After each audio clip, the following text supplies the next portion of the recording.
Gutiérrez Carbajo, y el título es ¿Qué sátira y qué crueldades nos presentan Martínez Mediero y Moreno Arenas? Francisco Gutiérrez Carbajo es doctor en Filología Hispánica por la Universidad Nacional de Educación a Distancia y catedrático de Literatura y Teoría de la Literatura y Filología de la UNED. Académico correspondiente por Madrid de la Real Academia de Bonnes Lettres de Barcelona. Ha sido presidente de la Asociación Española de Semiótica y decano de Filología de la UNED. Ha impartido clases en universidades europeas y americanas y pertenece al Consejo de Redacción de reconocidas revistas internacionales. Entre sus publicaciones en el ámbito del teatro señalar Teatro Breve Actual, José Luis Alonso de Santos, Los Conserjes de San Felipe, Teatro y Cine, Teoría y Propuesta, Dramaturgia del siglo XXI y 3 comedias y media.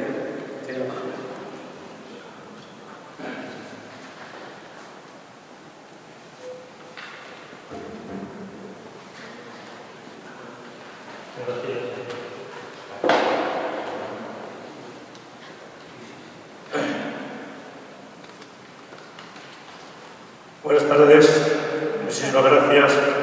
Gracias a la Ayuntamiento de Rotter, que ha presentado el magnífico Museo de Cultura. Gracias a Carmen Teatro, a Mario. Gracias a los dos grandes dramaturgos, mi persona Martínez Mediero, a Moreno Arenas, que ha puesto a Bolote en el mapa, no solamente el mapa nacional, sino el mapa internacional. Que no soy en absoluto moderador, sino más bien crítico. Se lo digo a los que me quieren pasar por la izquierda.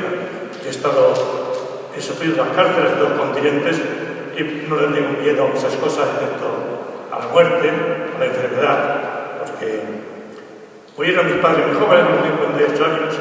En los últimos 15 años han muerto mis 3 hermanos y mi sobrina, y es terrible la muerte, pero bueno, como diría Nietzsche, es un estúpido hecho fisiológico, o como diría Antonio Machado, por de pronto cosa de nuestro cuerpo. Yo quiero dejar de dar las gracias a Mari, que se encarga de la intendencia, y por supuesto, yo no tengo un calificativo para nuestro adelanto, que es el necesario adelanto, el preciso y necesario adelanto. Mi intervención no pretende ser una tesis dogmática y apolítica, sino ser unas hipótesis conjeturales constructivas. Voy a hacer unas preguntas a grandes manifestaciones artísticas y también preguntas a los teatros de estos grandes autores. ¿Qué está pensando el pensador de Rodin? ¿Qué está leyendo el doncel de don Enrique el Doliente en la Catedral de Sigüenza? ¿Qué está mirando la mujer en la ventana de Dalí? ¿Qué están deglutiendo y digiriendo Martínez Mediero y Moreno Arenas? El pensador de Rodin era originariamente una pieza que formaba parte de la entrada del paraíso de Dante. Pensaría entonces en Beatrice Portinari, en el Dolces del Lobo, como la segunda exhibición fue en el 1909, frente al Panteón de París. Estaría pensando en las luchas sociales que empezaban a agitar la capital francesa. Estaría pensando en el famoso artículo de Zola, que está leyendo el doncel de don Enrique el Doliente en Cartagena, medio punto, en la Catedral de Sigüenza. ¿Por qué aparece leyendo el militar cuando en la época lo normal es que esta visión se dedica a ser religiosa? ¿Por qué se le llama con cierta impropiedad doncel? Cuando doncel estaba designado para los hombres que tenían de 14 a 16 años. Y el que aparece en la figura es un hombre de unos 25 años, que es ya una edad muy madura para la época. Estará leyendo la crónica sarracina de la destrucción de España, donde don Julián se acuesta con la cava y produce la destrucción de España. Estará leyendo las crónicas del tolerante del Tudense, o bien las historias picantes de Juan Ruiz, que a muy pocos kilómetros de Sigüenza regentaba Ita. ¿Qué está mirando la mujer? ¿Se había fijado quizá, inspirado en la dama del bufón, la dama del balcón, perdón, de Lorca, que veo que hoy se acaba de exponer en una subasta por 35.000 euros, que es un dibujo de la dama del balcón, y fue exhibida en la Galería de Alamau 6 años antes que la obra de Dalí? y que fueron las dos pintadas en esa galería. Lo que está mirando, me refería, he pasado un poco a la figura en la ventana de Salvador Dalí, es realmente su hermana Ana María. Nos consta que hizo 12 cuadros de ella en 1920-1923, porque suprime el batiente de la ventana izquierda cuando le sobra trecho para que apoye en ello la mujer los codos con su límpida serenidad, porque se nos presenta de espaldas esta enigmática belleza que está mirando. Se me ocurren estas composiciones que miraban la mar casada, que miraban la mar los pies Sánchez Hilario, que miran mis ojos, que vieron de tu rostro la hermosura que no les ve mis ojos, que está escribiendo en la frente de Rotterdam, que está señalando con el dedo a San Benito en el cuadro del rey. Si nos fijamos solo en el que está en el Museo del Prado, es difícil imaginar lo que está señalando. Si nos fijamos en lo que está en el cuadro de Santo Domingo en Toledo, aparece en la composición de grupo, estará entonces, al igual que San Juan, señalando el panel central del Sagrario, que está venando la vela del vecino. Nos está mostrando las debilidades humanas, como hace el caso famoso de Mediero, que está reflexionando Pessoa en el cuadro que le pintó su amigo Almada Negreiros. Piensa como su heterónimo Caín, que bastante metafísica hay en no pensar en nada, que está devorando a Saturno el glorio de Goya. En el caos de la memoria, introducción para el volumen 12, escribe Martina Mediero. Tiempo tendremos de contar la historia de Saturno devorado por sus hijos, o sea, al revés. Muchas veces los dramaturgos terminan su texto con una pregunta. Por ejemplo, en La víctima, Moreno Arenas, ¿quién es la víctima? Me recuerdo una anécdota en París con Luis Rial, que quitaron la cartera, fuimos a la gendarmería a denunciar y nada más entrar me preguntaron ¿quién es la víctima? Bueno, dijo Rial. Bien, ¿quién es la víctima? ¿Qué están pensando, leyendo, representando en sus textos Martínez Metier y Moreno Arenas? Nos están señalando como el dedo de San Benito, la hambre imperial de que hablaba Quevedo. O a Sancho, cuando le dice Don Quijote, Sancho, metafísico estás, es que lo como. Es la sensación de los inmigrantes en las olas de Moreno Arenas. Romerito dice que les empuja a venir algo más que el hambre. Y en el gallinero de Metiero, el gallo que se exclama, tengo un hambre y la gallina dos. Mala consejera es el hambre. Nos están anunciando, señalando con el dedo de San Benito, el problema existencial más grave, la desnutrición por la que mueren miles de personas, como señala Monleón en el prólogo al volumen 10 de Metiero. Es el hambre que cada minuto está matando a 9 niños en el mundo. En el rato que llevo yo hablando, han muerto ya hace 50. En la posición que adopta Martínez Metiero, en Jacinta se fue a la guerra y en otras obras a favor de los desgraciados, de los pobrecitos, término utilizado por Paso en esas obras. Así que según Monleón, la mejor obra de Paso. Cuando Enrique Morente sacó la marca Los Probéticos, los críticos casi siempre lo opinan bien, dijeron, es Probetis, por favor de letras, no. Probéticos eran habitantes de pobre, probe. Si hubiesen oído a Mariana, de verdad, todos los lobitos que nació en Alcalá de los Paraderos, y olía pan a los paraderos. Me lo encontré una noche por la calle Núñez de Arce de Madrid. Le pregunté, ¿qué hace usted, Bernardo? Que iba cantorreando. Dijo, voy aquí pensando en mis cosas. Pues en la Mariana de Bernardo de los Lobitos se dice, no peguéis por Dios a más palitos, a mí Mariana que se necesita y propia. Una Mariana con un tono de compromiso como se percibía en ese, es la de este autor que dice, ¿cuándo llegará el momento que las aguitas vuelvan a sus cauces, las esquinas con su nombre y el rey en mis roques de santos y frailes? Era el año 1973 y realmente el general no estaba de buena salud y estaba escribiendo.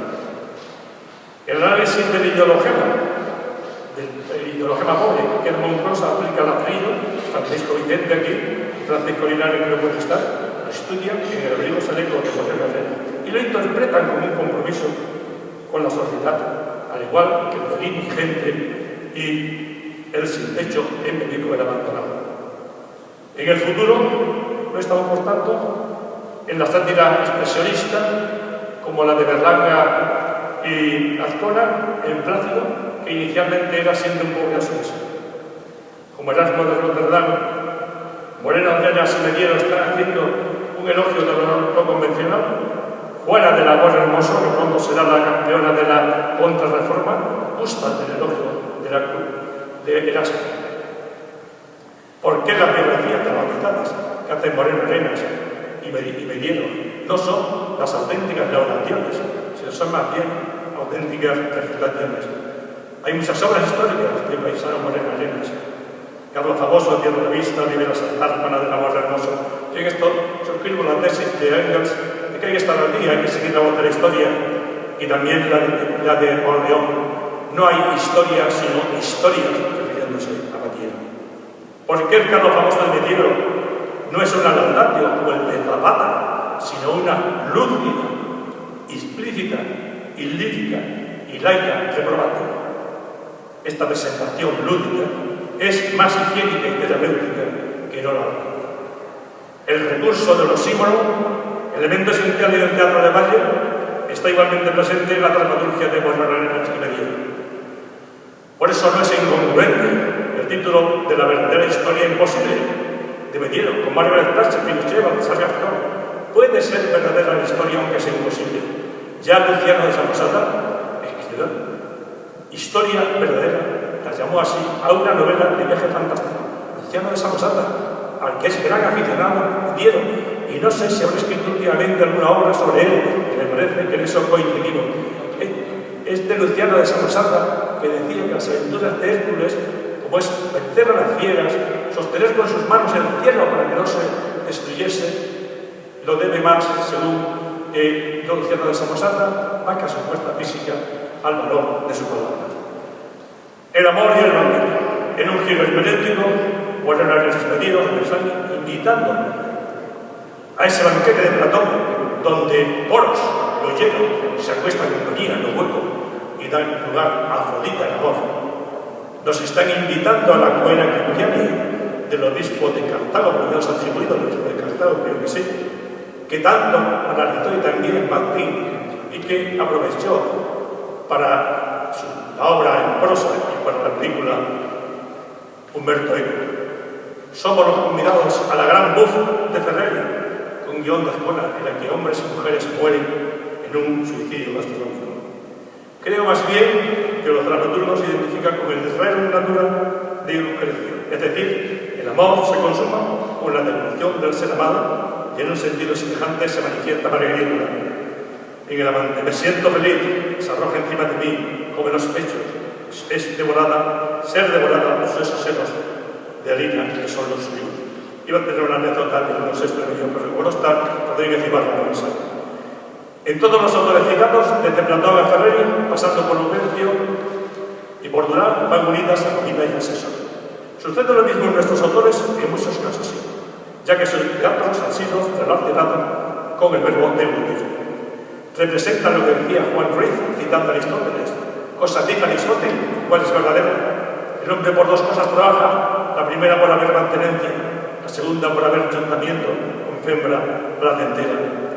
Estos conceptos adquieren su verdadera dimensión en las declaraciones que hizo Moreno Arenas hará 14 o 15 años al Ideal de Granada, que decía que no tenía su teatro como una bacanal del conformismo, como una obra de conformismo.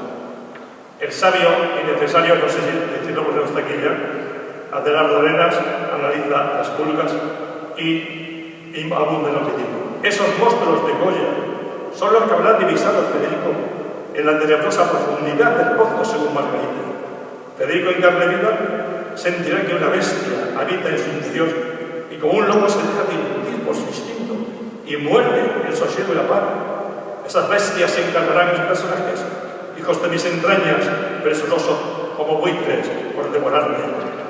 Sin odiar el emblema de Goya, Margarita le comenta: Guerrara es una madre que devora a sus hijos. Y el propio Federico confirma: esta vega me está matando en sutil silencio, como la ingesta de un veneno, pequeñas dosis. ¡Qué bello! En el último gallinero estalla el canibalismo. ¿No se te acuerdan con el Petit cuando dice que termina en una guerra fratricida? Sí, como León, siguiendo a Wilhelm Reich, que lo considera una simbiosis de comida y de sexo.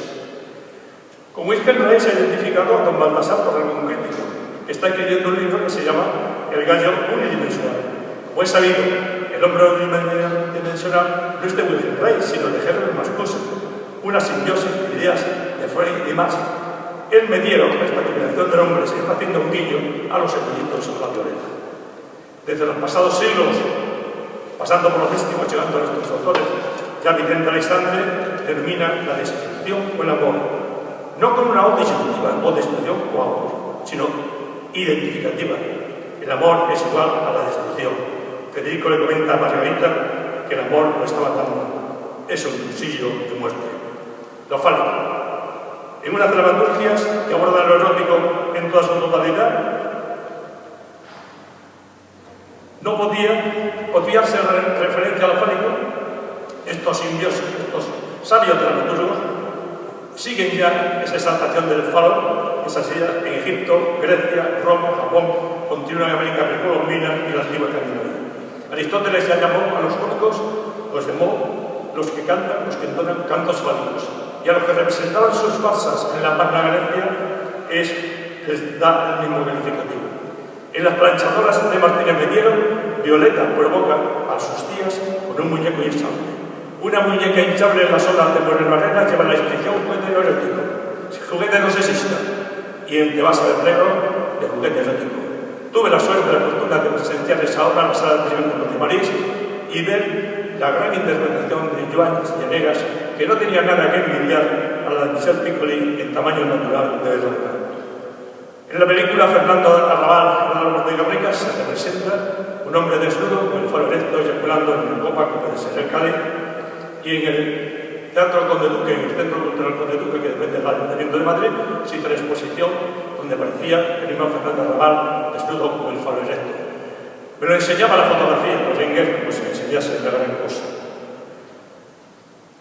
Se ha percibido en sentir que es un soplo de la vida. La referencia al falo de Bill Clinton mereció el reproche de alguna gente americana.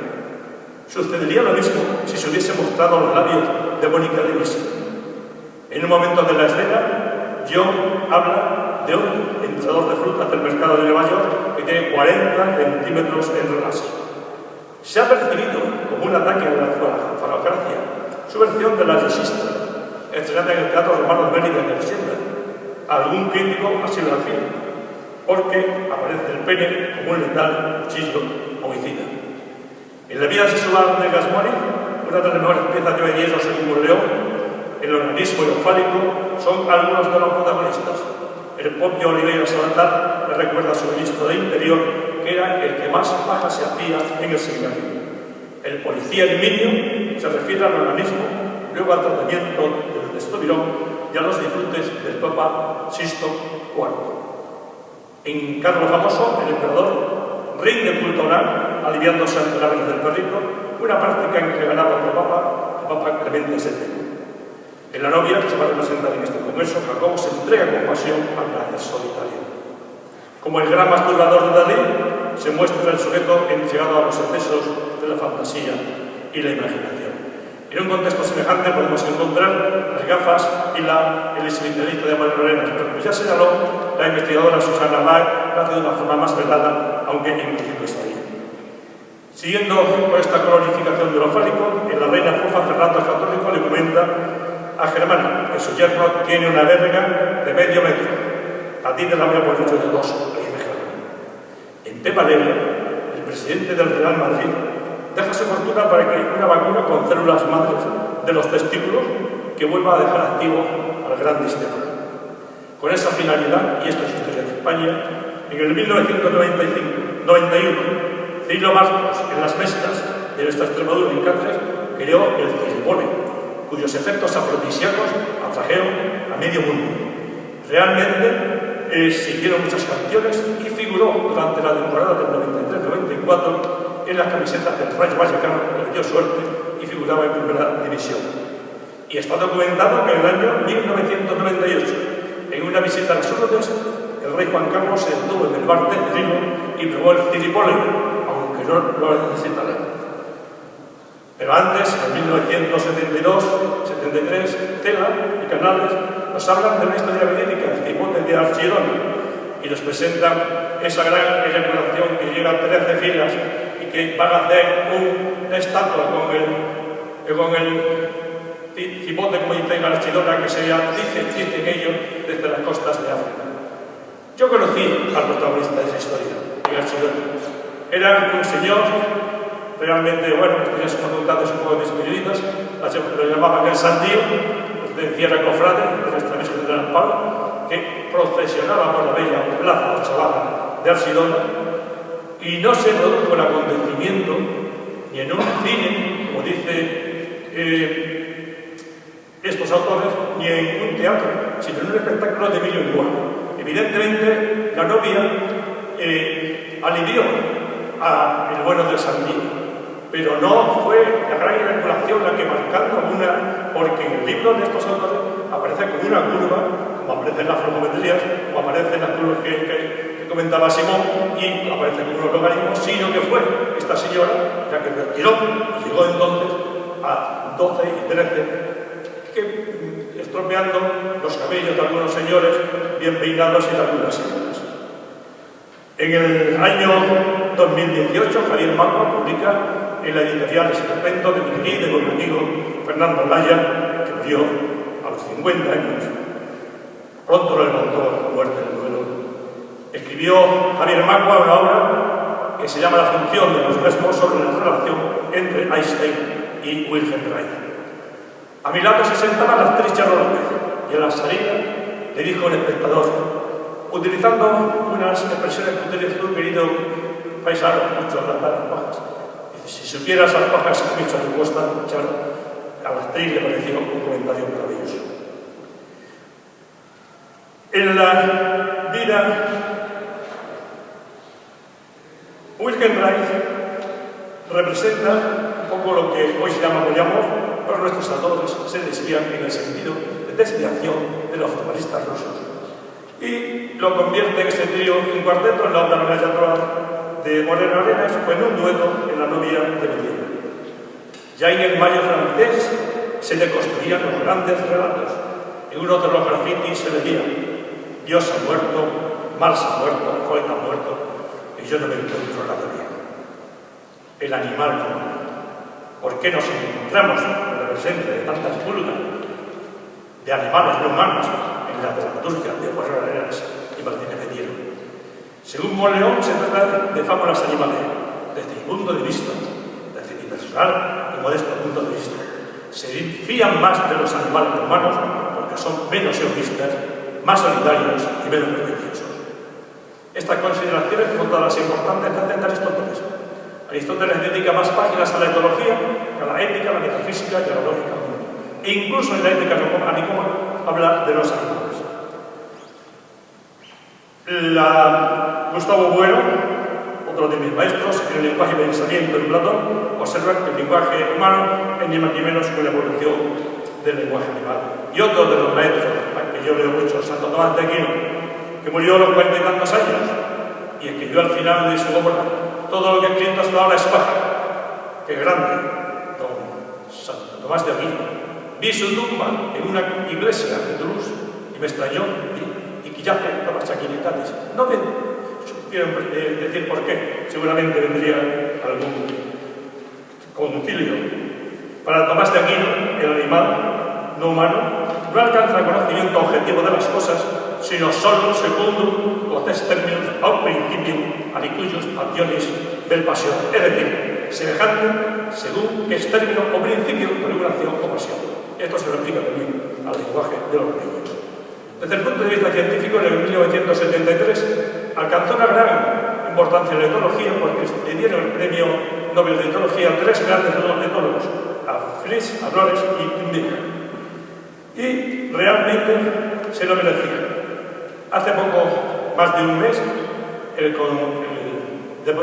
Parlamento español aprobó la ley según la cual los animales son considerados seres vivos y por tanto, con ciertos derechos. Ojo, que esto en el derecho y en los códigos tiene determinadas importancias, en las separaciones, herencias, etc. Y mañana mismo viernes, el Consejo de Ministros va a aprobar la ley contra el maltrato de los animales.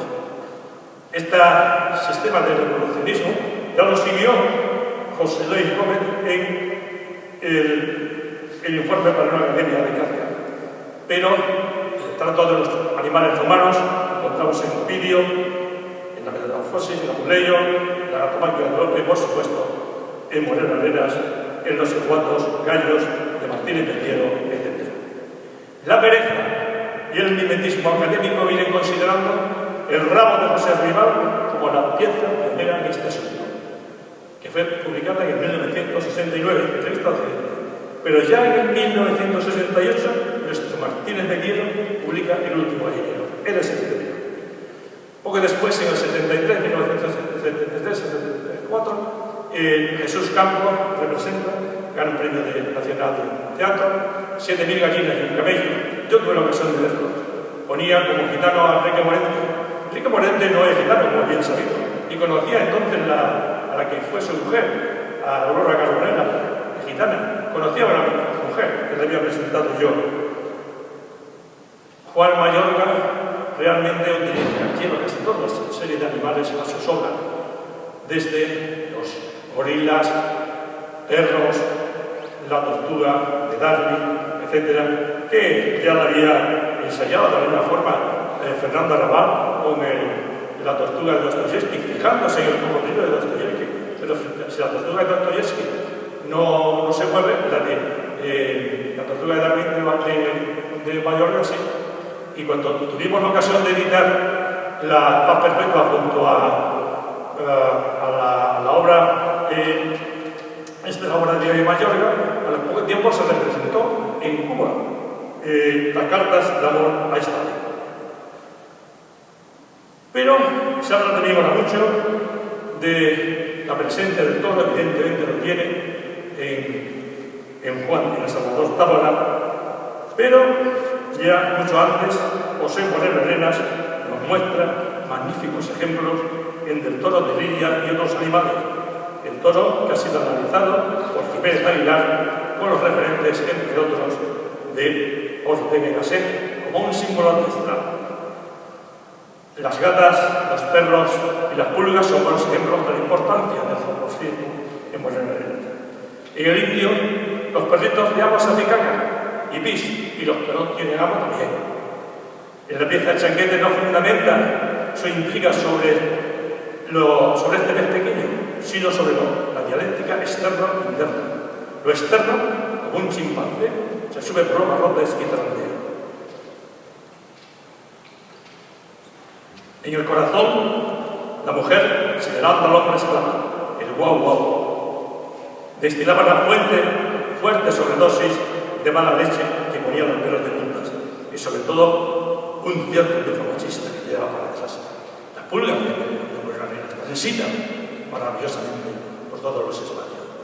Pero yo que soy amante de la etología, cuando muchas cosas, sí que las pulgas y los piojos también tienen sus preferencias.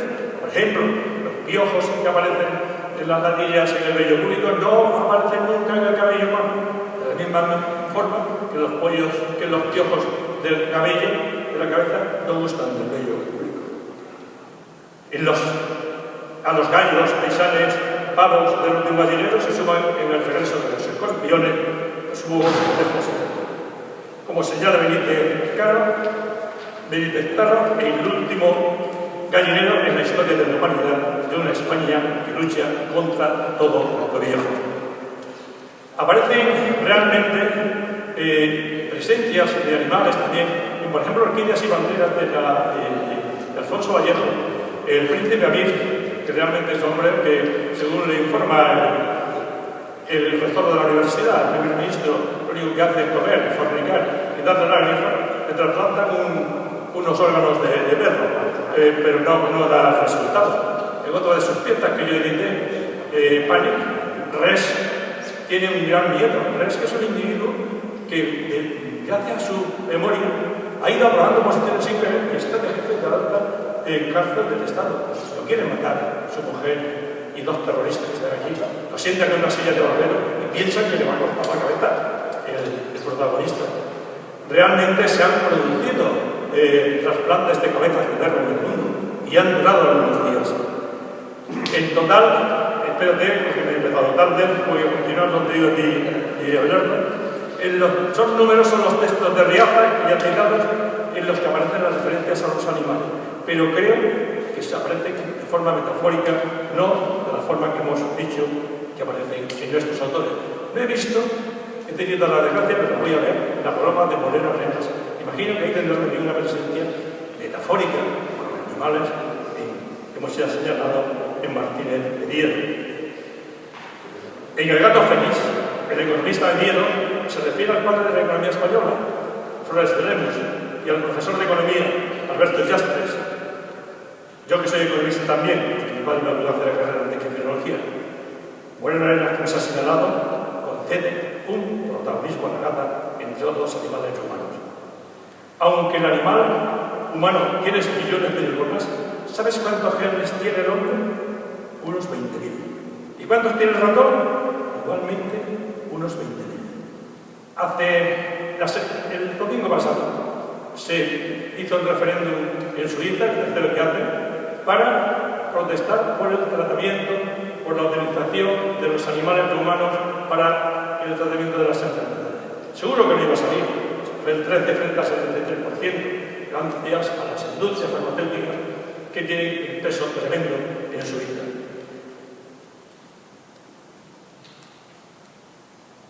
Si me pidiesen que yo comparase a estos autores que tengo presentes, a estos dos grandes genios, no los compararía con ninguno de los animales que se ponen en su teatro, sino con los hurones, por lo que cavan, por lo profundo, los que van abriendo madrigueras más sanas en el Mediterráneo, madrigueras por donde después andamos los demás. Solo con esa bajada a lo profundo se puede ver el teatro soterrado, underground, de Mediero, que ya había ensayado en el espectáculo del siglo XX, o el inframundo del mundo bajo arena de Federico de Cabrera. La sátira y la crueldad como de costura. No estoy de acuerdo con las versiones, acepciones de la Academia de Santa Forma de la sátira y de crueldad, porque nuestros autores no quieren burlarse de nadie, no quieren utilizar la malignidad como parece en una de las acepciones. Sí estoy de acuerdo con el último punto, el último párrafo, que el término arena aparece, que el término sátira aparece en la Academia, cuando se habla que pinta, que es un trazo, que es picante y que tiene gran ingenio. Es decir, el ingenio de Gracián. Gracián decía de Velázquez que pintaba a lo valiente, ellos también pintan a lo valiente. Mediero y Moreno Arenas, más que censurar o ridiculizar, intentan desmontar lo convencional. De construir, por ejemplo, en el caso de Mediero, la nada ejemplar unidad familiar, de la que hablaba mi compañero doctor Fiebrera, que va a los invitados, las planchadoras, etc. Desmontar también los mitos y arquetipos que lleva a cabo Moreno Arenas desde las primeras pulgas hasta Federico de Cabrera. Como nos movemos sobre la arquitectura de la paradoja, el teatro de Moreno Arenas y de Mediero privilegia la plurimodalidad sísmica y semiótica. Invitan a que rellenemos los posibles huecos que voluntariamente han dejado. Los rellene y comprende el espectador. En el teatro, lo que se dice es, si el espectador quiere, claro. Son muchísimos los textos de Moreno Arenas, porque es la valiosa colaboración del espectador. La disyuntiva que se plantea con frecuencia en el teatro entre la máquina ilusoria y la sátira saludable, Moreno Arenas y Mediero favorecen la segunda fórmula siguiendo a Gales Guattari. Este tipo de estrategia la que utilizan nuestros autores, que tiene más que ver con el concepto de reverencia de Borges, con el concepto de ironía, leyenda, Jackson, en el sentido de que es una subversión de la lógica cartesiana, un discurso puramente racional y hegemónico, subversionan ese discurso. En algunos textos de estos autores, el significante no conduce directamente al significado, a un referente lógico, en la dimensión pragmática que tiene la comunicación, en la continua expectación, la colaboración, la que decíamos antes de Moreno Arenas, con la valiosa colaboración del público. Por este motivo, se produce, mi querido Paco Vicente, una doble suspensión de actos de arte. La primera, de las fuerzas de la expresión realizativa, por el simple hecho de tratarse de teatro. Y una segunda fuerza locutiva del mensaje que afecta a la salvación. Algunas obras de Mediero tratan con la farsa negra de Artaud, de Yarry, etc. También en el montaje de la historia que hace la historia de América, asunto al que se refiere mi amigo de Brera y se refería a Virgifé. Realmente no fueron admirables los comportamientos de los españoles, pero eran más suaves que los comportamientos de los mayas que aparecen en Apocalipto de Mel Gibson. Tengo gran documentación sobre ello.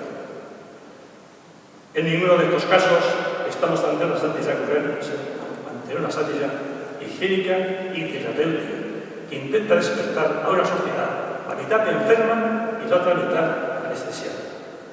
En el mismo sentido de sátira saludable como Mordal, Arenas no recurre a los adjetivos y la serie de acentos que el profesor Sánchez Triguero ha especificado en cada uno de los textos que aparecen en cada una de las obras. Susana Báez elaboró su tesis doctoral, a la que yo le di la máxima calificación en el poder como elemento determinante, como elemento, yo pienso que el poder es lo superior, aquello que nos determina, no solamente los grandes mandatarios, sino también las instituciones, los individuos, los medios que determinan las conductas. Que bien lo saben los rusos y los americanos. La sátira de Moreno Arenas y Mediero estarían dirigidas, por tanto, hacia lo superior como una arma igualadora. ¿Por qué el gran filósofo de Soa dice que bastante metafísica hay y no pensar en nada? Intentar explicarlo es como pretender contestar a la gran pregunta: ¿por qué hay algo y no hay nada? Heidegger, Leibniz, entre otros, se atrevieron a contestar. Yo, por ahora, me limito a conjeturar que nuestros autores muestran siempre la definición de conflicto. Ojo, el conflicto no aparece solamente en las tragedias, sino en las comedias y en las películas. Introducen contradicciones para resolverlas después. Hegel diría que con calma. A Hegel siempre le cuadraba todo en teoría, no ya en la práctica. Y ya se encargó de mostrarlo Nietzsche. Nuestros autores, mudandis, hacen una evoge de lo establecido y de la calma. Y aunque en la cara patente aparezca la calma, en la cara profunda prefieren la tempestad, prefieren el ruido y la furia shakespeariana.